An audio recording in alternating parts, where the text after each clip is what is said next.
Eksklusibong nakapanayan po ni Cedric Castillo ang isa sa mga SAF Commando na nakaligtas sa engkwentro sa Mama Sapano. Narito ang kanyang kwento. January 25, mag-aalas 4 ng madaling araw. Ang plano, isang mabilis na operasyon na hindi tatagal ng 1 oras para makuha si Marwan, pero hindi ito nangyari. Sinalubong daw agad sila ng malakas na pagsabog ng mga patibong. Malapit lang sa likod, parang sa taas ko lang sumabog eh.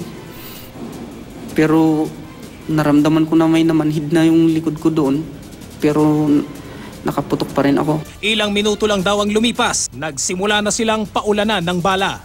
Yung security nila pumuputok din. Wala na, lumural na ako nun kasi hindi ko na maangat yung baril ko. Hindi ko na ma-shoot yung magazine sa chamber na dala kong explosive. Binigay ko sa mga kasama ko. Hanggang sa nagkumad yung ground commander namin na assault, na pasukin na yung bahay. Ilang sandali pa, nabuhayan daw ang SAF Commando nang marinig ang sigaw ng mga kasama sa loob ng kubo ni Marwan. Pagkasabi na bingo, ay ibig sabihin kuha na yung target. Yung high moral ako doon. Pinilit ko na tanggalin yung Kevlar ko, yung vest ko kasi hindi ko na maangat yung katawan ko. Pinabuhat ko sa kasama ko, yung si Piotr na sino yung namatay. Inalalayan ako na tumayo para withdraw na kami. Withdraw na kami sa ilog. Hanggang sa hindi ko alam na ang laki pala ng sugat ko sa likod. Mula raw dito, hindi na sila nilubayan ng mga kaaway. Narinig na namin yung putukan sa yung burst ng putok doon sa kabilang side na yung mga 50 feet na pala yung binabanatan. Makita namin yung mga civilian na nagsisialisan sa mga bahay, nagdaladalang mga gamit. Pag may makita kaming mga armado, nagtatago kami para lang hindi kami ma-burnout. Sa plano, dapat makasama ng 84th Seaborne na siyang main effort team ang blocking force na 55th Special Action Company. Pero hindi rin daw ito nangyari.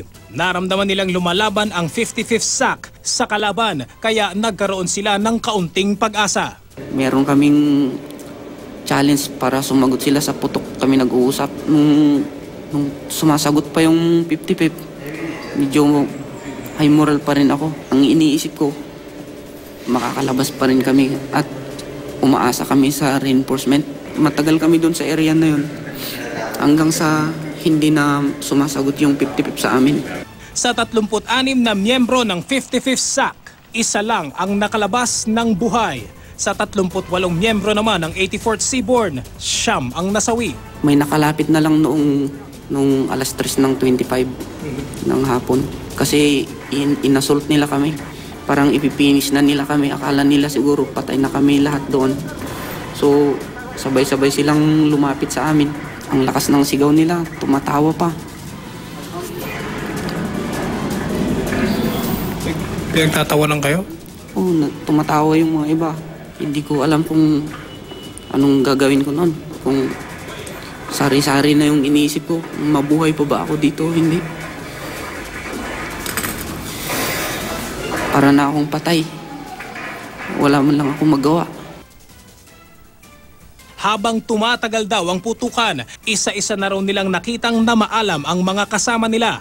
Naghahanap na rin daw sila ng reinforcement, pero walang dumating. May nagsasabi na wala na si Cordero, patay na. Mamaya may nagsasabi na naman na wala na si Tyros, patay na. Nagsisigaw na ng, "Sir, reinforcement sir. Wala ba tayong kas-ebak sir? Saan na yung mga reinforcement natin, sir?" Yung mga sigaw ng mga wounded na kasama ko. Ako rin, sumisigaw din ako ng bakit ang tagal din ng reinforcement? Bakit walang tutulong sa atin?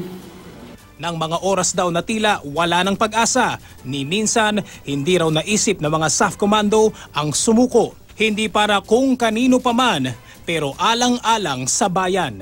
Ako si Cedric Castillo, ang inyong saksi.